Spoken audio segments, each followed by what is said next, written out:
రెడ్డి గారు, మన శాసన మండలి సభ్యులు గౌరవనీయులు డాక్టర్ యాదవ్ రెడ్డి గారు, 2వ వార్డు అభ్యర్థి గోలి మమతా సంతోష్ గారు,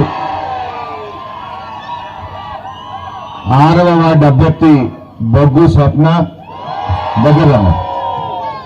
స్వప్న సురేష్ గారు, దెన్ మళ్ళీ ఛాన్స్ ఏంటి, 14వ వార్డు అభ్యర్థి గుంటుకు శిరీష రాజు గారు, 15వ వార్డు అభ్యర్థి పుల్ల మీనా బీరయ్య గారు, జాగియాలమ్మ ముంగట్రాని పుల్ల మీనా బీరయ్య గారు, 19వ వార్డు అభ్యర్థి గంగిశెట్టి చందన రవీందర్ గారు, గోపాలన్న ఛాన్స్ ఇవ్వాలమ్మ, 20వ వార్డు అభ్యర్థి గౌరవనీయులు వంటేరు గోపాల్ రెడ్డి గారు, మా మాజీ కౌన్సిలర్లు సోదరిమణి అరుణమ్మ, బాలమణి, అదేవిధంగా రజిత, ఉమక్క, వేదిక మీద ఉన్న పెద్దలు పద్మ గారు, మెట్టయ్య గారు, దుర్గా ప్రసాద్ గారు, బాలేష్ యాదవ్ గారు, బాలేష్ గారు, ముఖ్యంగా మా గజ్వేల్ పట్టణ అక్క చెల్లెళ్ళు అన్నదమ్ములందరికీ గజ్వేల్ మీడియా మిత్రులకు పేరు పేరున నమస్కారం తెలియజేస్తా ఉన్నా. అన్నం ఉడికిందా లేదా చూడాలంటే ఒక్క మెతుకు ముట్టుకొని చూస్తాం మనం. 2.5 ఏళ్ల కాంగ్రెస్ పాలన చూసినాక పాలేందో నీళ్ళేందో అర్థమైందా?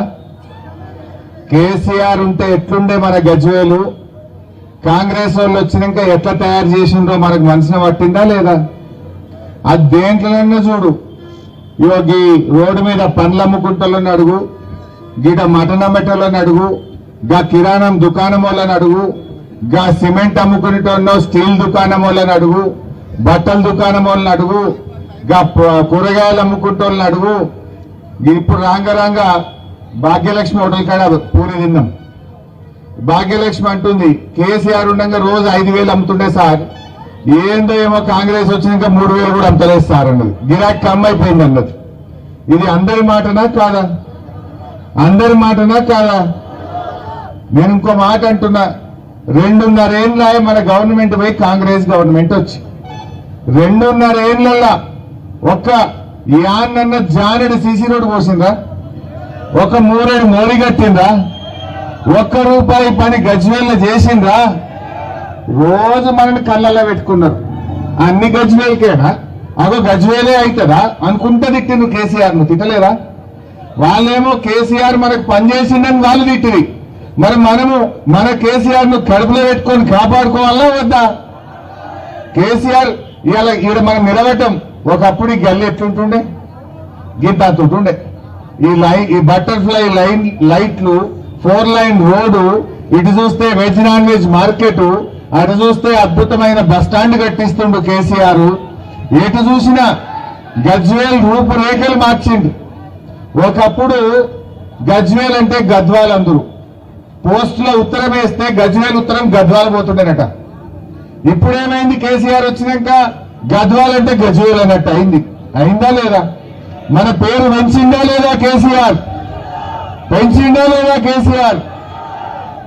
ప్రజ్ఞాపూర్కి వెళ్ళి ఇప్పుడు రాంగా చూసిన వెనకట కూడా తెలంగాణ ఉద్యమంలో వస్తుండే సింగిల్ రోడ్ ఉంటుండే. ఆడు బ్రిడ్జి ఉండు, ఎప్పుడు ఒక లారన్న పడిపోవు, ఒక ఆటోనన్న పడిపోవు. కేసీఆర్ వచ్చినాక 4 లైన్ రోడ్ చేసిండు. అద్దమూలు ఉంటుండే రోడ్డు, నున్నగా ఉంటుండే రోడ్డు. ఇప్పుడు చూసిన 40 పొక్కల్ని. ప్రజ్ఞాపూర్కి వెళ్ళి గజ్వేల్ చివరికి 40 పొక్కలైనాయి. అయినా లేవా? వీళ్ళ ముఖానికి కేసీఆర్ ఓడేస్తే ఇంత డాంబర్ పోసే తెలియలేని కాంగ్రెస్ దద్దమ్మలకు ఇంకా సిగ్గు లేకుండా వచ్చి గజ్వేల్లో ఓటు అడుగుతారట. అరే కేసీఆర్ వేసిన రోడ్డు మీద ఇంత పొక్కలలో ఇంత డాంబర్ పోసే తెలివి ఉన్నది మీ ముఖానికి? నేను రాంగ్ ఇప్పుడు చూసిన 40 పొక్కలు పడ్డాయి.